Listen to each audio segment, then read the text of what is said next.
Hi, I'm Becky. And I'm Lindsay, and today we're here talking about EEDI. No. I know, everyone talks about it all the time, and it is so important, but I think, well, for those that don't know, EEDI is...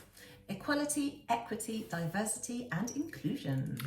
And it is so important, but it's also so done badly. It's a tick box exercise for so many organisations and for so many things. And people think they've done it because they're considering certain elements, but they haven't dug deeper to look at all of the other bits as well. So we thought today we'd just kind of break it down, pose some questions to get you thinking about it, talk about how we've seen it and used it in what we do, so the impact that it's had for some of us and some of the people we've worked with. And yeah, just open that conversation about it, hopefully. So yeah. So what is it? So if you're doing the tick box exercise, it is doing that. You've thought about the reaching out to everybody. You've made sure you've considered every race, you've considered every culture, you've considered every sexuality, every gender. It's all to think about that you've thought about that.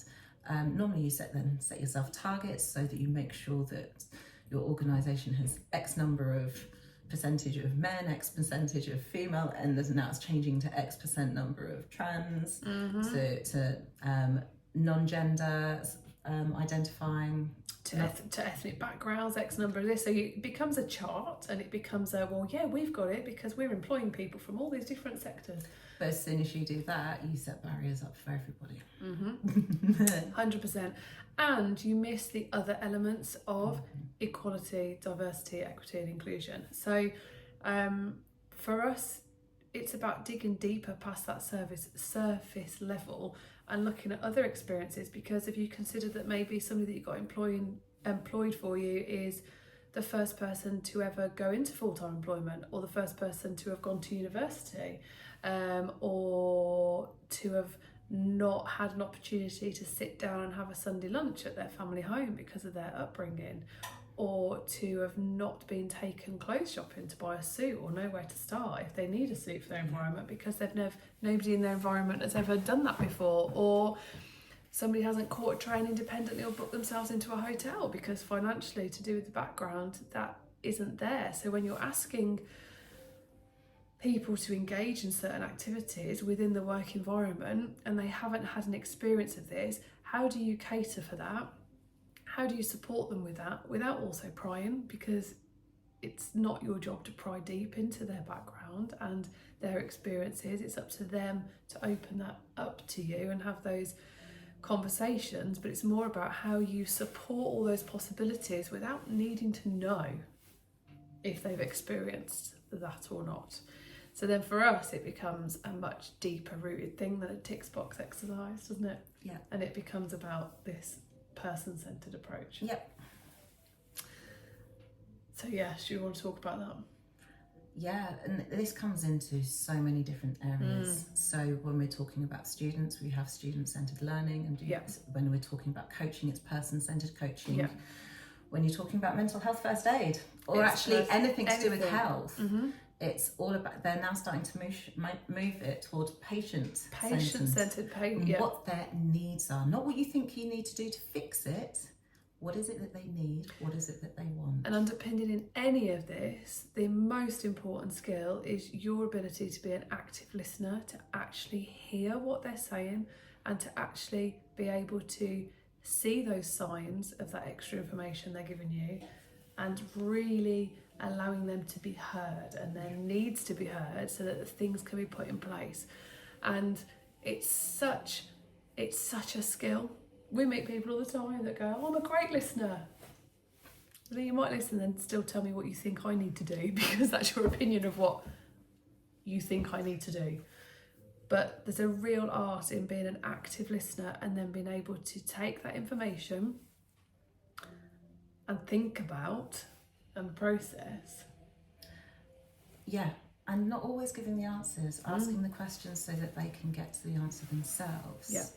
Sometimes actually you don't want to give them any information or any rope. You need to let them sometimes just offload and talk it through, and then they go, oh, Or sometimes they'll offload and you'll go, oh, okay, well that explains that, that and that. Which then helps you in what you're doing to know whether or not you're overloading a person with information or with tasks. Yeah, I'm losing my train of thought. It's all right. It's giving that option. It's giving that time in the management of people to the listening part rather than just the fixing part. Yeah. And so when we're thinking about inclusion, diversity, equity, it's about listening to what your workforce is saying, listening to what the people you're working with are saying, watching what they're doing, picking up on those signals where then you can help. I was at a training session the other day that was all about managing change, and it was in the context of it's all in the context of managing change for young people who are in care leavers or going into employment.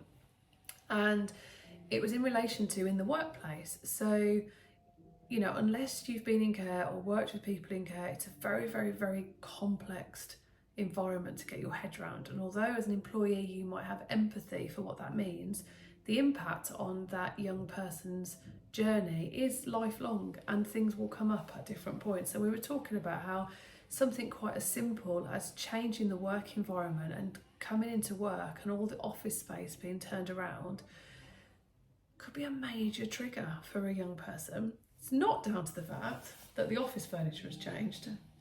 It's not down to the fact that you've done it without telling them. It's not down to the fact that they've got an issue. It's down to the fact that it's so deep rooted that they hadn't had stability for so long, and that change would happen without their say so. They haven't had a home and a place. So all of a sudden their sense of belonging and their place at work and their safe space to then be able to get on their job was taken away from them.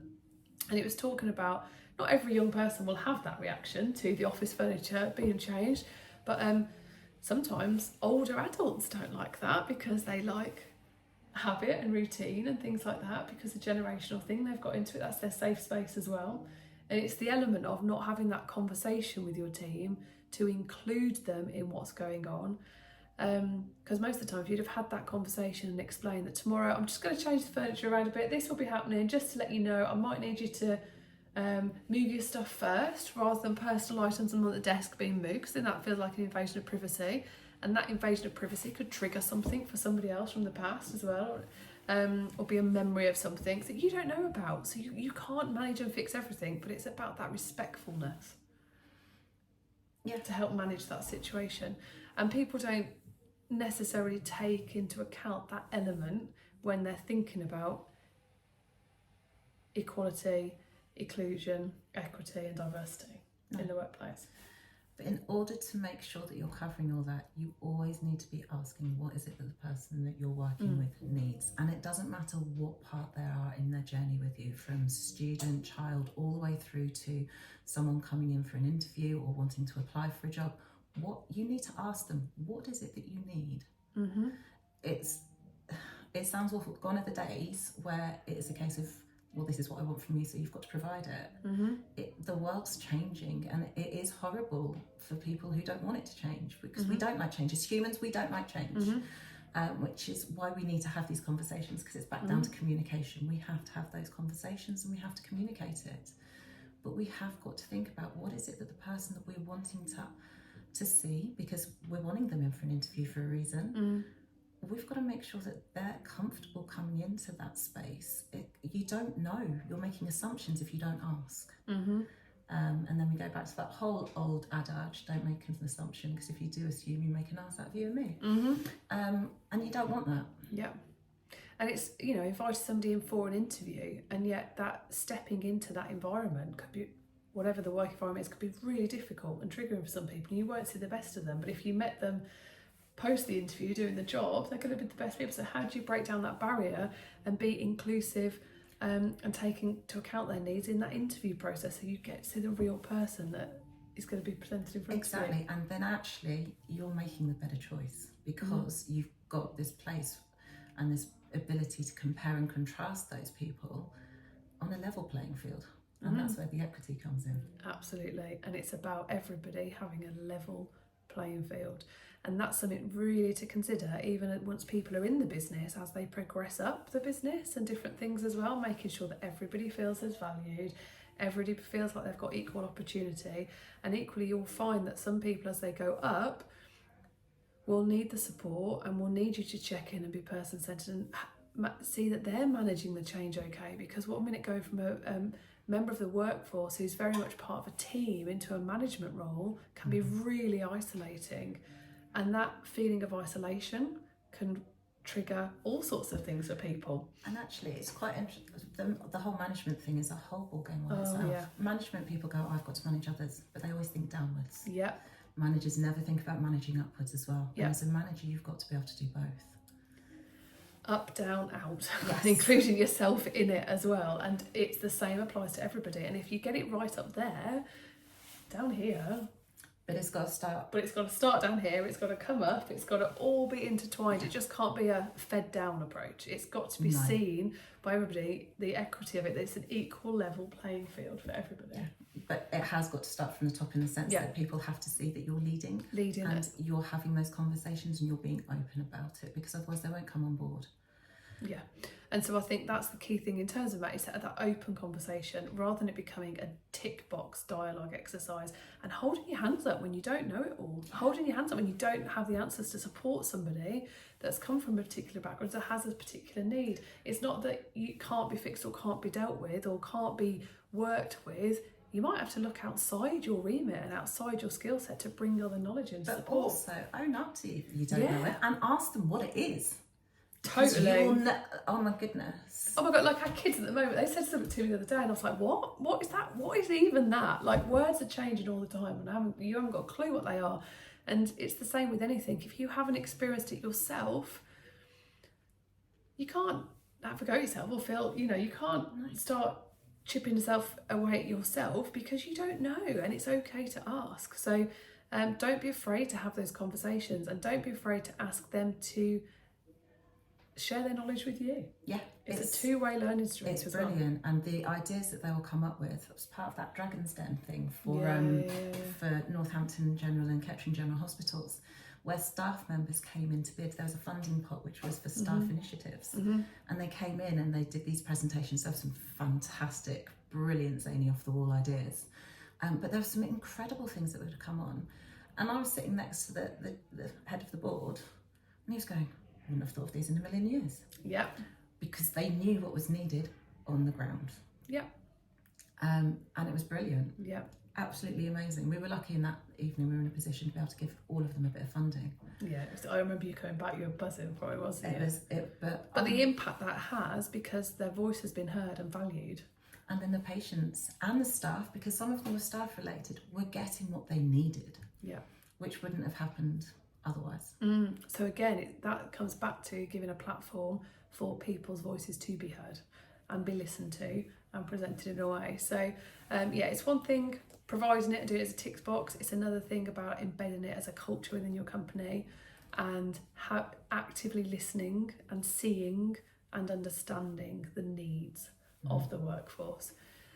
So we do offer a little bit of training in this if you want any help. So if you want us to come in or do any workshops, then get in touch. But for more than us, it's just opening that discussion, opening that conversation about it. Look around, pose those questions and seek support and help where you need it. Please don't do it as a tick box exercise. No, because otherwise it just undervalues it, and it is so important. It is massively. And then your staff, everything just then grows from it, because your staff will feel nurtured, they'll feel cared for, they'll then want to give back, and you then instead of getting this downward spiral, you get this lovely upwards growth for the whole of your company and business. Yeah, where everyone's on board. Yeah, awesome. Well, we'll see you next time. See you later.